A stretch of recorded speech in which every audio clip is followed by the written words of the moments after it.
Europe and the United States have very different approaches to regulating technology. With all their harsh regulations and enforcement, has Europe given up on building their own tech sector? Derek Robertson writes Politico's Digital Future Daily newsletter, and he's been covering the EU's approach to regulating technology for years.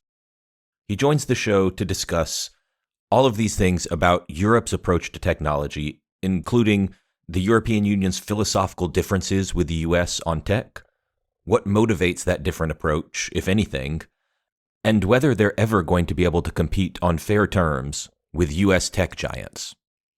As always, thank you for listening. If you want to drop us a like, a subscription, leave a nice comment, that's always appreciated. And if you really enjoy the podcast, you can head over to patreon.com/neoliberalpodcast. You can also support us by becoming a member of the Center for New Liberalism at cnliberalism.org/become a member. Join your local chapter, get involved in the organization, and get access to bonus episodes, our community Slack, and more. Thank you for listening, and enjoy the episode.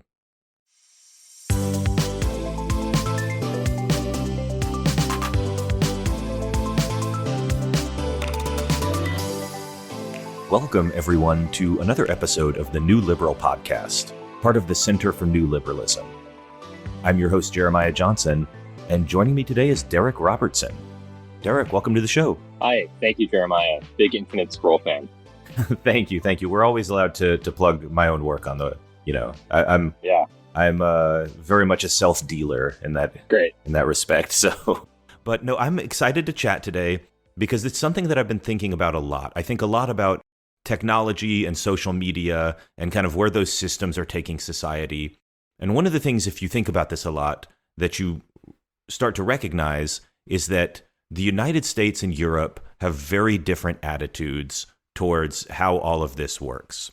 I want to talk with you about how Europe specifically approaches technology, because I have some ideas that when I think about Europe, I'm kind of a bomb thrower. I think that a lot of their regulatory approaches are pretty poor, and I know that you do some of the best reporting on this. If you guys are not subscribed to Derek's newsletter, you definitely need to go look at that. But I guess let's start with just some basics. How long have you been covering kind of the tech beat and the more specifically like the regulatory tech beat in terms of the Digital Future newsletter? And obviously before that, you have even been thinking about this. Yeah, so the Digital Future Daily newsletter, thanks for the reciprocal plug, started in March of last year. That was when we started I was kind of laying reporting foundation before the actual newsletter launched in the first week of April. And one of the things that we included in the newsletter in the very first week was kind of this flag planting newsletter that was written by my former colleague, Ryan Heath, who's now at Axios, that was about Europe's approach to tech regulation, because they have such a different philosophy than the US. There's been so much regulatory and legislative action around technology where there's been relatively little on the US side. So we've been doing this for about a year and a half now. And thinking about the European angle has been a really consistent element of what we do, just so we can give our readers kind of a broader picture of what the world's different sort of philosophical approaches to how the state and how democratic countries, and in some cases non-democratic countries, interact with technology. What's interesting about this is that, when you think about Europe versus the US and their general regulatory approaches to most things, people generally have the perception that like Europe is a more regulated economy, whereas the US is lighter touch. And it's true sometimes, it's not true sometimes. And you get into trouble whenever you try to treat Europe as one thing rather than a bunch of different countries. But I think there is some truth to that well, maybe the European approach to technology is just that they tend to believe in heavier regulations, and they're a little bit more skeptical of markets. They're a little bit more skeptical that big companies can be trusted on their own. And I think there's some truth to that. But I've kind of developed a theory over the last year, or however long I've been watching this space and reading your newsletter, that, it's a very interesting thing to notice that Europe is very actively trying to position themselves as a leader in tech regulations while they are not a leader in tech anything else. They don't have the biggest companies. I think something like 3 out of the biggest 50 tech companies in the world are European. They don't have any of the internet giants. And that kind of, raises this question: does Europe actually care about building their own tech sector, or are they just trying to regulate something that they don't like because it's American? It's kind of, yeah, I'm glad you brought up what exactly it is that the European tech landscape is like, because it's really interesting, and it's very different from the States. I know you said that people get kind of touchy when you generalize about Europe, but we don't necessarily have to generalize. We can just talk about European Union countries. And if you think about, what are some of the biggest European tech companies, they're like SAP, Siemens, Spotify. These are all companies that are, like you noted, are not necessarily at the beating heart of these kind of regulatory issues that the European Union has traditionally wanted to tackle, which are around social media, privacy, data rights, things like that. So, they're trying to walk a tightrope over there. This is especially salient when it comes to talking about AI, which is that although Europe does not have a startup, network or environment that really holds a candle to the US's, they have a lot of research firepower.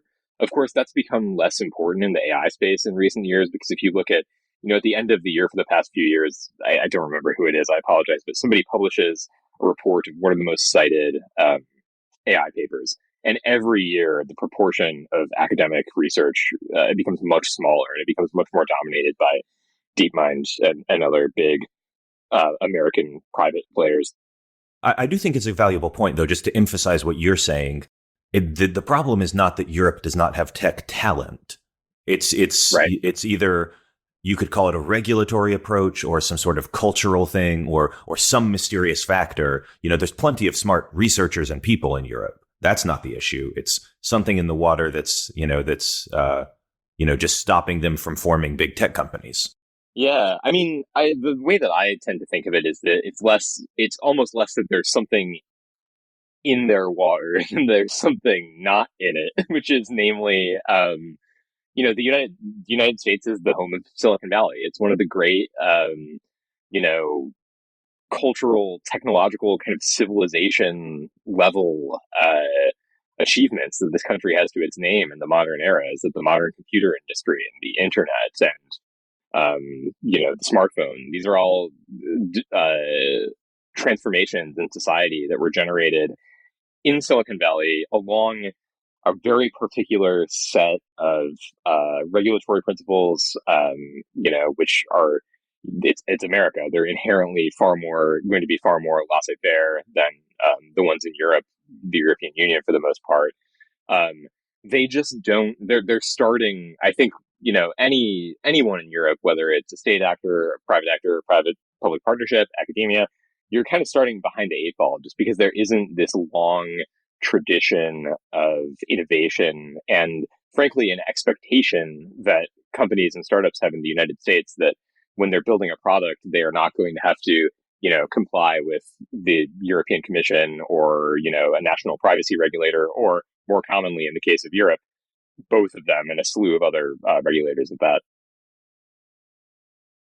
One of the things that struck me about this whole thing, and I think you're right that, Silicon Valley is a big thing here, where whether by accident or whether by some combination of purposeful factors, but either way, on accident or on purpose, Silicon Valley develops in one place, and it's the U.S.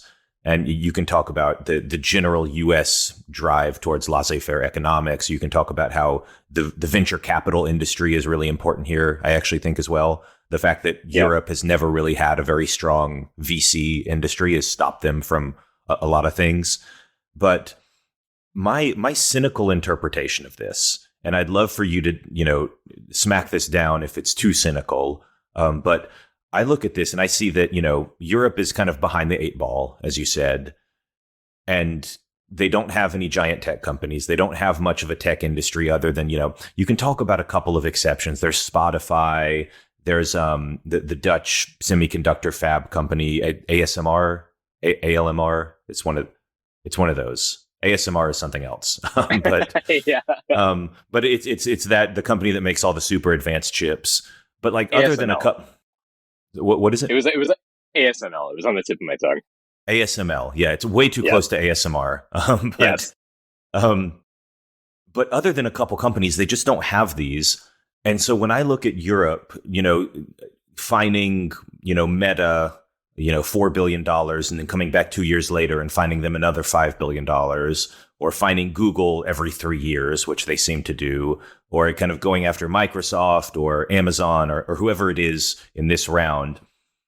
The cynical part of me thinks this is just Europe having given up. Europe has given up on trying to compete in the tech landscape, and they're content to kind of extract value where they can. They can extract a few $1 billion every year from each of the big tech companies. And that's basically what they want to do. They want to put a bunch of rules down. The rules are complicated enough that they're always going to be able to find some violations. And every 3 years, Google will have to go hat in hand and pay penance to the European Commission if they want to stay in Europe. Is that too cynical? Because that's a pretty dark interpretation, for a very supposedly democratic institution. Yeah, I mean, it's the reporter's shibboleth. It's complicated. I think that there is certainly there's certainly a sort of ressentiment at play. I'm not just using that because it's a French term, but you know, when the social media kind of wave hit the world, people are dealing with the after effects of the Arab Spring, kind of freaking out over the 2015-2016 election season in America and all of, the sort of populist wave sweeping the world. European nations and governments were having very similar reactions that people did in America in terms of reacting with kind of shock and horror to some of the unintentional effects of the social media revolution. But there's an added layer to this, which is that these are American companies. These are American companies that have gained completely irrevocable foothold in the sort of business life, the personal life, the social life of our culture, and we have no say over it because these consumer products, Facebook is a thing you go to in a browser. It's not something that you need to heavily invest in infrastructure in your country to use. If you're a developed Western democracy where everybody has internet access, so I think there is an element when you think about the political will behind these big sweeping pieces of privacy and data rights management legislation that they passed. It's an attempt to say, hey, we are an important bloc and we are capable of governing ourselves and we are capable of governing our relationship to technology. And Apple or Facebook, Meta, Google, you are not going to set policy for the European Union. We are going to set policy. So I think there is a certain amount of that behind it. On the other hand, where I would push back on what you're saying is that if you spend a little bit of time going through the many, many, many, many, many official communications that the European Commission and other research groups tend to produce on new technologies, they're clearly very eager, bordering on sort of desperate to compete with Western tech companies and kind of get themselves a foothold. It's unlikely there's not going to be a French company that makes an app that has as wide a market share as Facebook. But with new technologies, you read these documents and you see, what was it that one European commissioner wrote in a recent report about quantum computing? He said he wanted to make Europe it was Thierry Breton, the commissioner for the internal market, so they wanted to make Europe the world's quantum valley.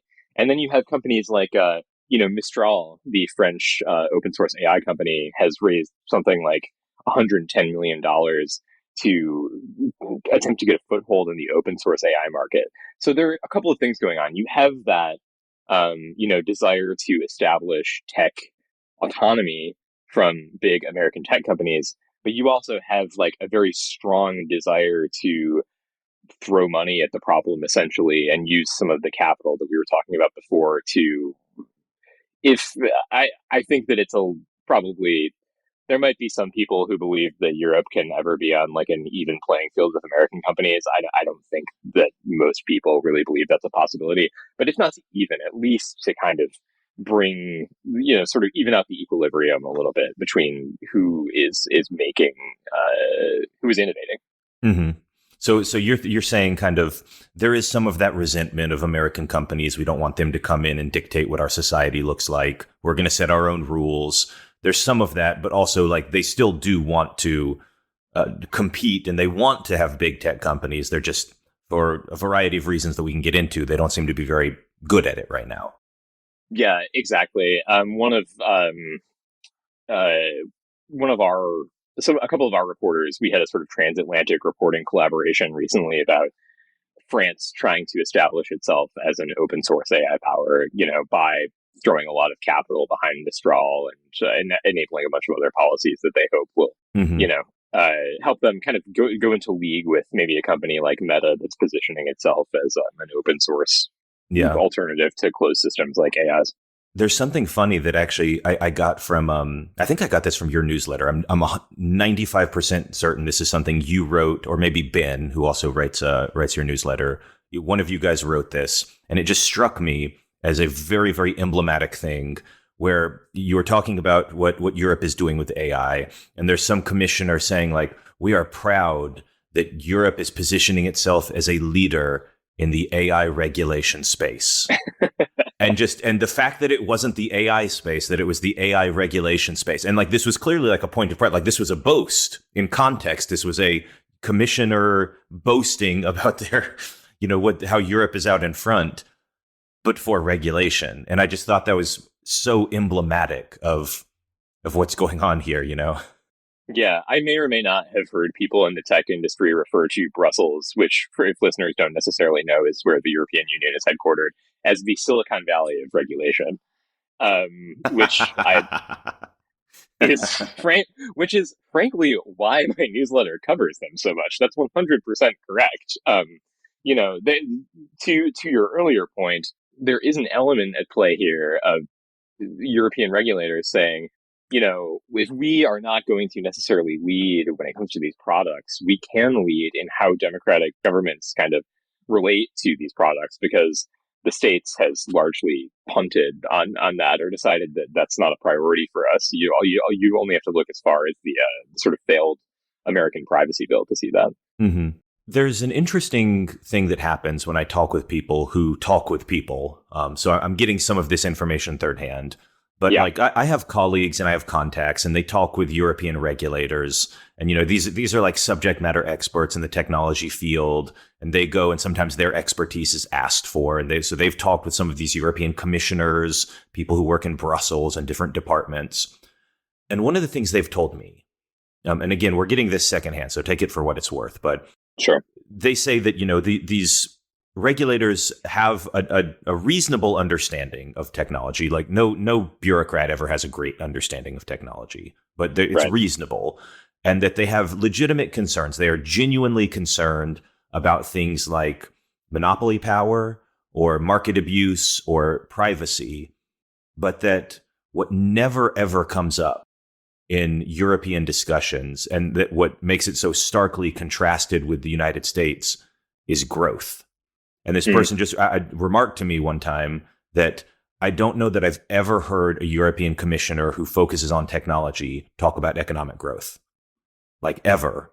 And that was kind of stunning for me. But, you can go look in the European Parliament and there are people giving speeches about like degrowth. And I don't think Right. I don't think that's the mainstream position in Europe yet. But I don't know. Do you think there's something there where just Europe as a whole continent, as a big messy blob, doesn't seem to value growth and you could turn it around that maybe Americans maniacally care about growth too much. But to me, that seems to be a pretty big, like conceptual distinction between how we're approaching these things. I think it's somewhat a function of politics, as you described. It's hard to categorize European politics. It's a big, messy patchwork. But, in the European Parliament, there's a lot of dissent between lawmakers on these issues right now. they're trying to kind of put to bed the text of the AI Act before the end of the year. And they're having lots of kind of narrow policy arguments about things like the extent to which, lawmakers should be, or sorry, law enforcement should be allowed to use AI facial recognition tools, for example, or defining what is or is not a potentially quote harmful use case of AI that would therefore be more severely restricted. And what you hear from there's a sort of a center right MEP named Eva Medel from Bulgaria, who I've spoken to about this a few times. And she has a point of view that is fairly similar to what I think a center right American legislator would say, which is that yes, Americans should have some, or sorry, Americans, let's say Europeans or Bulgarians should have some voice in how these technologies are used in society and what information they do or do not to give them. But also, if we are serious about, competing at least on some level on the global stage as innovators, we have to give companies room to innovate. So I would say I don't think that voice is certainly not absent in Europe, but this might just be rank punditry here, but it occurs to me now that in recent years, as the European center right has really withered politically, that viewpoint is probably less salient in Europe when you have left parties and liberal parties that are much more comfortable regulating tech and much more aggressive in doing it, and populist right-wing parties that might feel the exact same way. All right, so we've been kind of talking about this all at a very high level, just all these different things that the whole of Europe might be talking about, the whole of the technology industry. And it probably is worth, drilling down at least a little bit into specific things that like the EU has done or that countries within Europe have done. And, when I think about the original kind of bad EU tech legislation, I go back to the GDPR. I don't know if there's something before that, but that's about when I started to pay attention to like this kind of thing. And how do you think the GDPR fits within this general argument that we're making about like, Europe is really strict on regulation for tech, and it may be for valid reasons. It may be for resentment reasons. It may be because they recognize they'll never have their own tech sector. How do you think GDPR fits just within the paradigm of like the EU's style of tech regulation and what it says about it? I think it's kind of the example of what we're talking about. I think it was proposed during Obama's first term, if I remember correctly, when it first became apparent how pervasive, these technologies that we totally take for granted right now are, like social media and sort of the Google suite that has infiltrated the digital life of pretty much every person who uses a computer. And I think it's been tremendously influential, the way European consumers have, we talk from a libertarian perspective, you talk about kind of consumer choice, and I think everybody who listens to this podcast will have a robust understanding of what that means.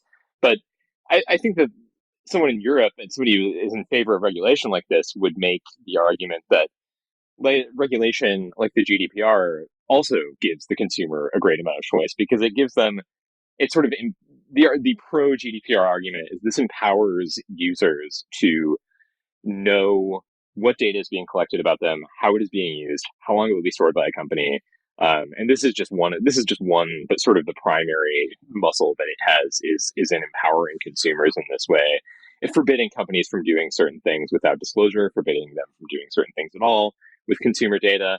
And I think the idea is, a consumer cannot really make an informed choice about what kind of technology they want to use unless they are informed in this way. My editor, Steve Hoyser, made a point to me when I was complaining about being really confused by driving a Tesla for the first time last month. He was saying there are two kind of design philosophies for technology that I have encountered throughout my life. One of which is a technology that is this is what it's like when you open Facebook. Facebook is always very eager it has bright contrasting colors. It points you very aggressively to things that you want to do. It suggests things that you might want to do. It makes it as seamless an experience as possible. So somebody who is a very who's not necessarily tech native will use it.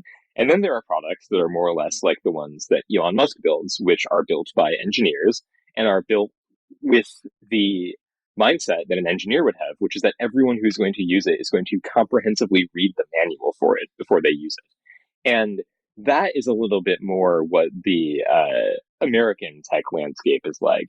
We're going to give you this toy, and if you stick it in your eye and poke your eye out, then you should have read the manual, frankly. And European regulators take the exact opposite philosophy, which is to give uh, consumers more of an upfront kind of hand-holding experience with exactly what data rights they're giving up. And the influence of this, I would say, just to wrap this up, is that it's been tremendously influential even in the United States.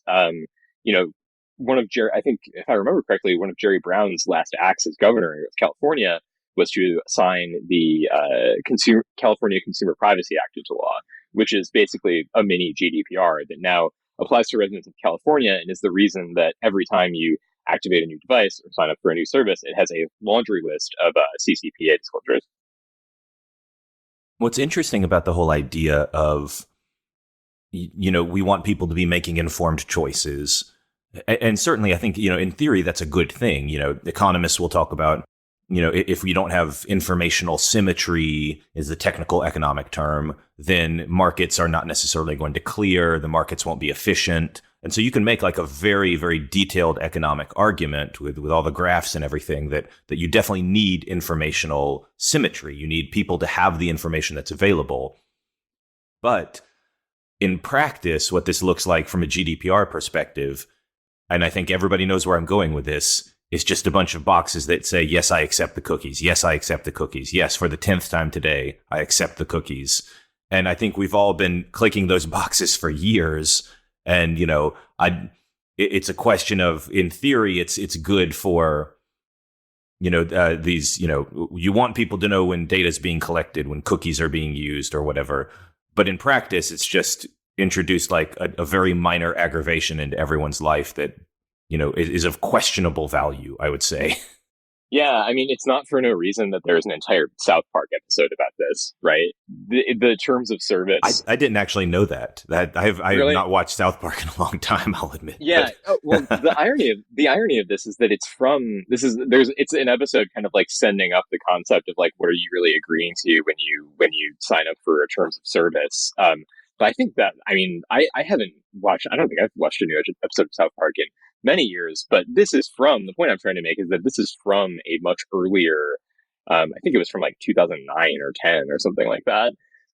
This is a feature of technology usage that has not gone away. And to your point, I mean, I'm just speaking anecdotally from my own experience. When I encounter that information, there is no, I don't think anyone has quite figured out an elegant way to really educate consumers about their data rights. And frankly, I'm now speaking as a pundit and not kind of like a reportorial analyst of this environment. I think it's because most people don't really care.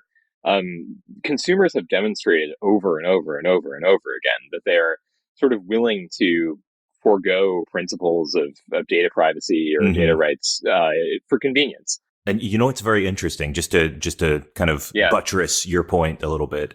I've done polling on this. The organization I'm part of, the Center for New Liberalism, and some of its sister organizations have done polling on like, what do you care about with tech regulation? And people overwhelmingly, like, they don't want you to break up Amazon. They like Amazon. Amazon has a good reputation with most people. Google has a good reputation with most people. Most of the tech giants, they don't care about them breaking them up or anything like that. It's more about, they care about privacy. If you ask them in a poll, they care about privacy. But I totally agree with you that it's one thing to ask people in a poll and that they exhibit a completely different set of behaviors when you actually ask them, like, will you trade 10 seconds of convenience for all your data? 99% of people are going to say yes to that, Right. Yeah. This kind of like the whole, like I was talking about in terms of European politics on a macro level. There's like a horseshoe theory of anti-tech backlash where you hear somebody like Josh Hawley, or on the other hand, somebody like Elizabeth Warren or Lena Khan bashing Amazon or bashing Facebook or whatever. And you think just from a sheer sort of political economy standpoint, like, are you out of your mind? People love Amazon and Facebook. This is like, it's like attacking puppies or free school or, well, yeah, public school or something like that. Yeah, typically when they do these polls, it's like they ask like all the major institutions in society. So they talk about your local police, your local church, the military, Congress, and then some big companies that are big enough to be included. Facebook, Amazon, Google. And Amazon and Google, I think, are number 2 and number 3 most liked institutions in the country, behind only the military, behind only like our soldiers. Facebook, interestingly, is down in the dumps. Nobody likes Facebook, but Amazon and Google are very popular. So Yeah, I wonder if there's a certain extent to which Facebook, just I'm just digressing now, but I wonder if there's a certain extent to which Facebook kind of suffered like the some kind of strange first movers disadvantage, where because it became so ubiquitous and was so disruptive and just kind of dominated American life, uh, it's had the time to go through a cycle of disenchantment. And also, you have kind of like the perfect foil, sort of like how people viewed Steve Jobs before he became the more like messianic tech figure of 2000s techno optimism, as just kind of this like tyrannical nerd. They kind of it's not to belabor the most obvious millennial cultural references for the third time in this podcast, but it's like the Dark Knight principle. Like he's the villain that we deserve or that we need. I'm totally mangling this, but Zuckerberg plays this strange role. I you know what, I am all for let's maximize the cringe here. Yeah. I lean into cringe. Cringe is good. Like cringe works. Joe Biden just got elected president, so Yeah. cringe works. But so we've been talking about a lot at the high level. We've kind of been talking about the past a little bit with the GDPR, which at this point is ancient history, and the cookie pop-ups are never going away. But I think it would also be worth talking about what are the most recent developments in this, with this whole paradigm of like Europe is like only wants to regulate everything. They want to just smack everything down before it gets too big or too influential, or just it's almost a desire to put their own fingerprint on it somehow. Like here's a story that almost illustrates how I think Europe thinks about tech regulation to some extent. This is like a famous anecdotal metaphorical story about being a computer programmer, where somebody's programming a chess game, right? It's like a 3D chess game. And so the pieces move, and like if they take one another, like the bishop will like cut off the head of the rook or whatever, right? You can imagine that as like a 3D chess game. And the guy's done programming, and he knows that his boss like always has to have his finger in the pie. And so what he does is he adds a little rubber duck that floats around the chess pieces while they move. And so the boss comes over and says, this is great, but remove the duck. Right. And it's like he knew the boss was going to have some kind of input. Like the boss has to have input to feel like he's doing his job. So he puts something in there to give the boss something to do. But I almost think of the EU like that boss. Like they see this new technology is coming. AI is coming. The metaverse is coming. We got to be part of it. And so they got to stick their finger in the pie somehow. Yeah, I mean, it's hard to speculate about motivations for this because, I am personally sort of like torn and of two minds on this, because there is an extent to which, like we were talking about earlier, this is a way for Europe to ensure that it remains a leader in some way in the tech space. Um, on the other hand, despite the fact that we were just talking about how popular these companies are and how the average person doesn't really care whether their data is being harvested for whatever reason, they care, like you said, like you pointed out, they care about it notionally, but the moment they are required to actually sacrifice something to prevent that from happening, they're not very happy about it. Um, I'm delineating clearly that I'm speaking just from my own personal capacity here, but I think there is something to the it's a paternalistic attitude, but sometimes sometimes it's necessary for the government to have a paternalistic attitude. I mean, you could, if you wanted to really prop up kind of a straw man argument here, you could say that it's all fine and dandy for us to allow companies to just, hoover up data with impunity.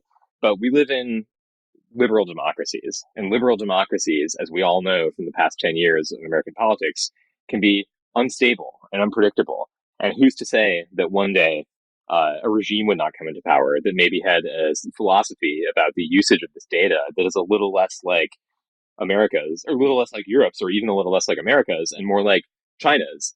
Because China is also the kind of specter that looms over this entire conversation, which is that, notionally, the European Union and the United States and the United Kingdom are trying to counter Chinese influence. And China is a nation where if you want to use a digital device, you have no rights whatsoever. And frequently they are used to infringe on your human rights to the extent that they existed, that paradigm exists in China.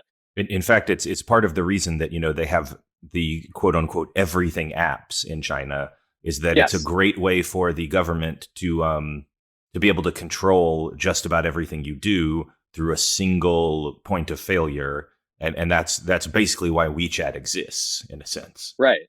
I've always taken up the kind of libertarian side of the argument when people argue that a company like, when conservatives complain about a company like Facebook kind of censoring content, or Twitter censoring content, it's a private company. They have the right to do whatever they want with the content that's on their platform. Then that I can flip that to myself and say that idea becomes, let's say you're somebody who is a liberal critic of Elon Musk, or a libertarian critic of Elon Musk even. If Elon Musk succeeds in building an everything app, which he probably almost certainly will not, for many reasons that have been enumerated by my fellow Politico tech reporters in an article that I encourage all of the listeners to go seek out, maybe you're not so happy then for him to be doing whatever he wants with your data, a sort of massed collection of data that is collected in the sense, or in the format of an everything app, like you just described. These are very high level questions of kind of political philosophy that you almost get to very quickly when you're talking about what rights people should have in a world where almost every meaningful relationship and interaction we have as citizens is mediated by platforms that are owned by private actors.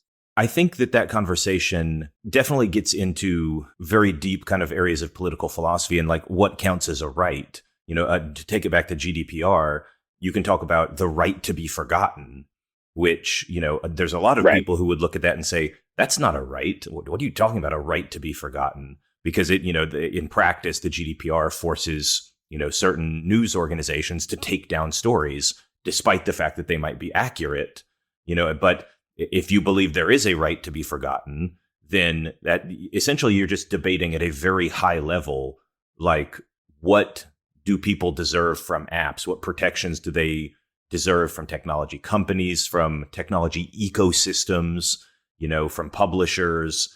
And you get into these very abstract questions of, if I just, route my computer through someone else's and they make a note of it, they keep a log of who's been accessing my website, does that count as them collecting my data or infringing on my rights somehow? Because, some people would say, well, you're visiting my website. Of course, I have the right to like track who visits my website. But other people would say, no, that's totalitarian. And if you follow it to the end result. And, I think there's no way around kind of having these very high level discussions of what counts as a right and what does not. Yeah, I think that's right. And to bring it back to what we were originally talking about, I think that's one of the reasons why I am so personally interested in following what Europe does with these technologies, because it's the only way, in America, we've shown that there's very little will, at least heretofore, for little will or appetite for meaningfully legislating what technology companies do with this data and with their products. So when the European Union decides to do this, just as an observer and as somebody who cares about these topics and who is interested in how people relate to technology, it's valuable for them to create this legislation. maybe it's not valuable for their startup ecosystem. We'll see what happens with AI or the metaverse or any other emerging technologies. But it's valuable because we get to see in a meaningful way what the answers to these questions are. It's like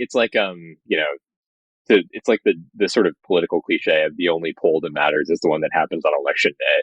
So the only relationship to technology that matters is the one that you have under the legal and regulatory paradigm that your country has. So to your point earlier about the GDPR, we are now able to meaningfully say what happens when people are confronted with a legally mandated flotilla of disclosures and cookie acceptances. Well, you get pretty much the exact same thing that you did before, just with a slightly clunkier and more annoying UX experience. That's valuable information. And if we are going to go sort of galaxy brain mode and analyze this as sort of a playground in which we can evaluate how people interact with technology, at my newsletter, we're always going to follow European regulatory developments for this exact reason, because it's a unique paradigm that we don't get to see in the States. Galaxy Brain, by the way, is a good name for your next newsletter.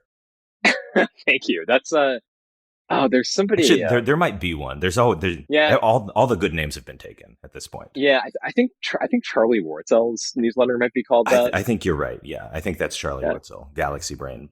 Also a good newsletter. But yeah. So you're making this point that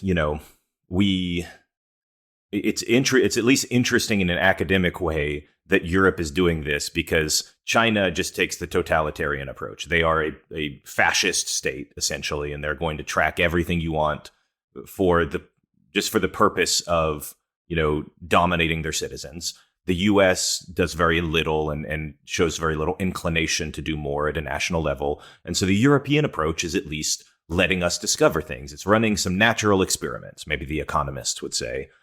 Right. But what we get, though, is you hope that the policies end up being good policies, because if they're bad policies, well, you've proven that we did some harm over the last decade, but apart from the knowledge that you gained, you still did some harm. So I'd love to talk a little bit more in the time we have left about some of the recent developments. I know that the Digital Markets Act is something that came into reality this year. It was passed, I think, last year in 2022 and actually came into enforcement this year. What's your read on how that plays into this entire discussion? Because I know that has a lot of things that a lot of companies are going to be scrambling to kind of basically be in compliance with, I guess.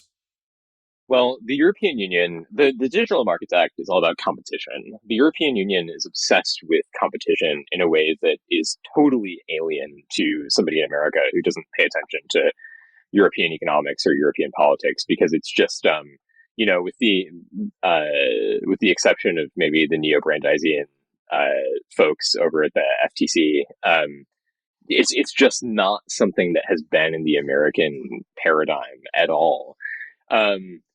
What that's meant in practice has been to essentially, you've had American tech companies kind of fought this tooth and nail because it's led to national competition offices opening up complaints about their supposedly kind of monopolistic market share.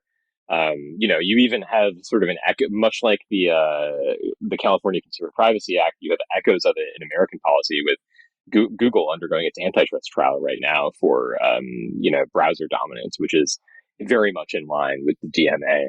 I believe under the DMA that firms that have an excessive amount of the market share are referred to as gatekeepers, which is, I don't think you could ask for kind of a more perfect distillation of the difference between how European regulators and lawmakers and American ones think about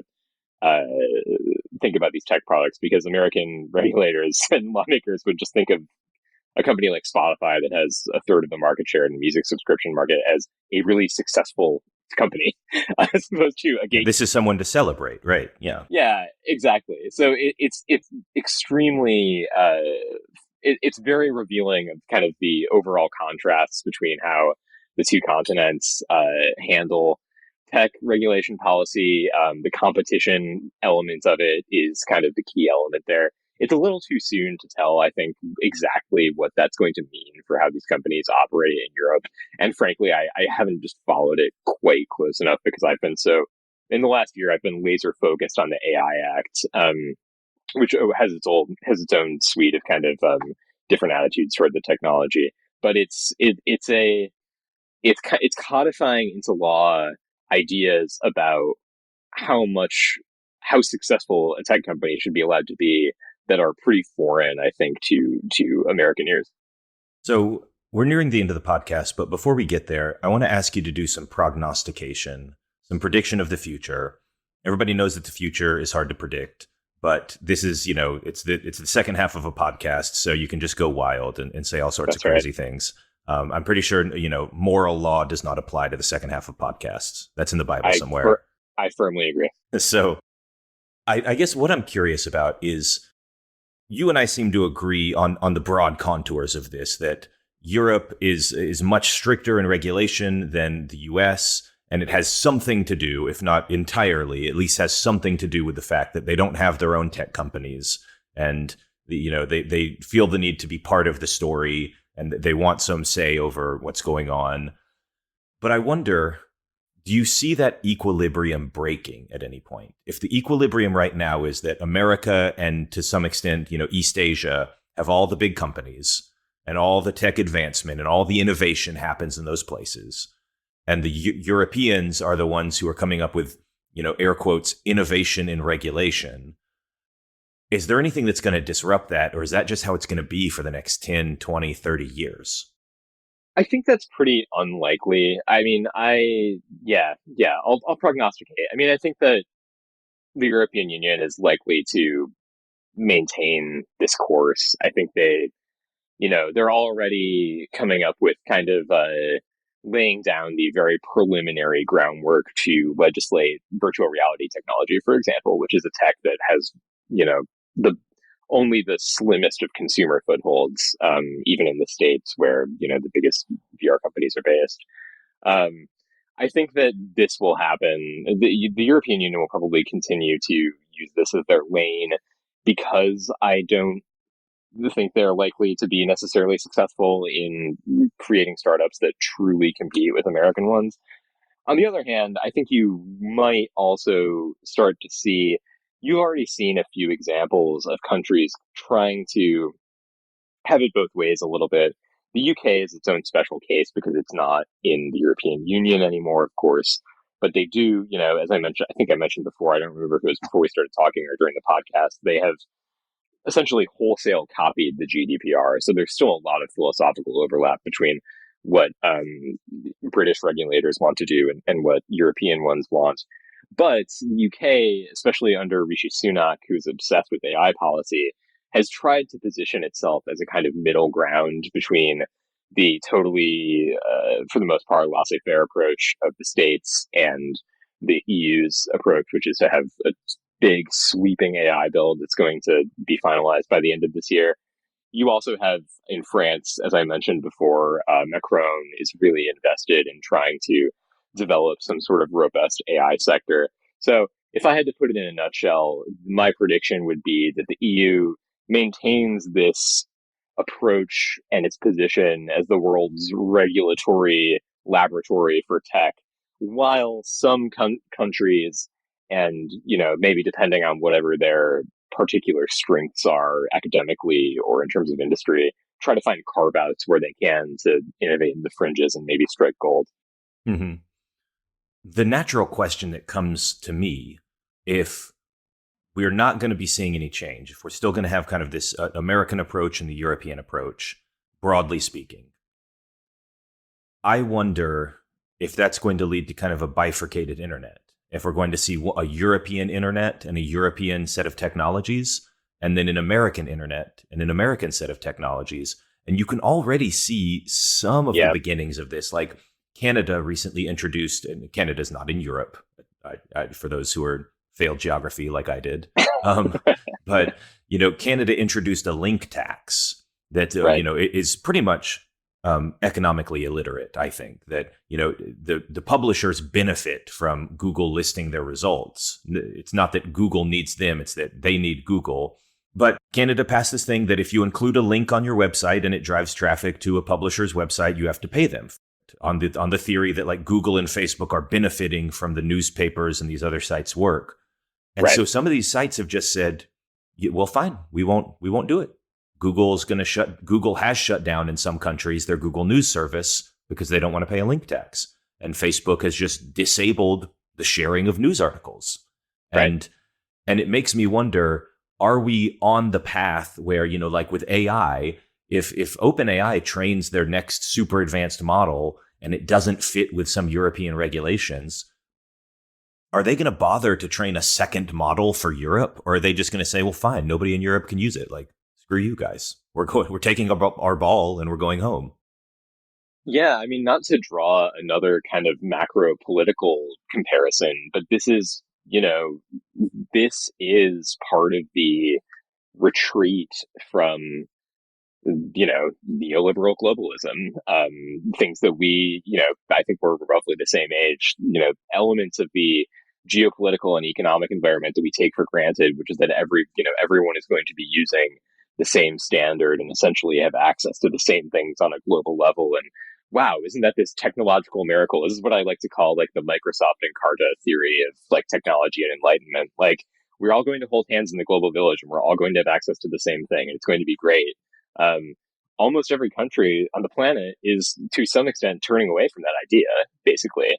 And I totally agree with you. I think you're going to have internet experiences that look very different depending on where you are, which country you're in, maybe even depending on where you are in the country, to call back to the California bill once more. All right. Well, we are coming up on time now, so we'll get you out here soon. I'm going to ask the traditional final question that we always ask on this podcast. And that is, where can people go if they want to learn more? If they're interested in what we've been talking about and they want to learn more about tech regulation and how Europe approaches tech and what's going on with the Digital Markets Act or anything like that, I will start out by saying that everyone should go check out Politico's Digital Future newsletter, or Digital Future Daily, I think. It's Derek Robertson runs that newsletter. He's got many contributors there. It's a fantastic newsletter. You should go sign up for it and give Derek your soul and all of those things. But other than yourself, I'm curious, what do you read? Or, what sources do you follow to keep up on things like this and that you would recommend to other people? Be it, people to follow on Twitter or other newsletters or books or blogs, or what do you think would help keep people informed? Yeah, I thought about this a bit, and honestly, the first thing that came to mind, and I really apologize for being a shameless kind of company man, but Politico Europe, which for various kind of convoluted institutional reasons is somewhat of a separate institution to the US edition of Politico, but one that we're trying to draw closer to gradually, especially with our, the acquisition of our company last year by Axel Springer. Their reporters just do an incredible job of writing on these issues. They write about it in a way that contains policy detail, but also sort of like an erudite political economy framing that I really appreciate as somebody who needs that, edification being outside Europe. I tend to be a religious reader of the standard, the Economist, the FT lineup. Those links are just totally invaluable to me. And maybe the one above self-promotion and things that much of your audience probably listens to already anyway, I would recommend a newsletter by a guy named Benedict Evans. Benedict Evans is a investor and kind of a general, I'll use the term again, a kind of galaxy brain media and tech genius in the UK who writes a weekly newsletter that is very small c Catholic in what it covers. It'll have some bits that are about, technical developments in machine learning. It'll have some bits about streaming company trends, which he's really has a lot of domain knowledge about and interest in. He'll have kind of wide-ranging, big swing takes about the future of areas like generative AI or about streaming. He is just, a remarkably intelligent writer and effective communicator, and I recommend everybody who's listening to go subscribe to it. I've got a couple more that I realized as well. First, I realized that I need to plug my own site again, Infinite Scroll, if you're interested, especially in the social media side of how social social dynamics work on the web. It's my blog. I'm writing it. It's a lot of fun for me actually to write about something that's not strictly politics, but if you're interested in social media dynamics online, that's one that you can take. I also would recommend Ben Thompson at Stratechery. And Stratechery is kind of a broad-based thing. It covers a lot of the tech industry and not just the European perspective. But whenever there is something like the Digital Markets Act pops up, or a new interpretation of the GDPR, or the Canada's link tax, Stratechery is a great place to get information about that. Yeah, absolutely a good call. And if any listeners have read Stratechery already, I would say like Benedict Evans' newsletter is very much in the same vein and will kind of give you even more of that wide lens view of this landscape we're talking about. All right. Well, I want to say thank you one more time to my guest, Derek Robertson. Derek, thank you so much for coming on the show. Yeah, thank you, Jeremiah. It was great.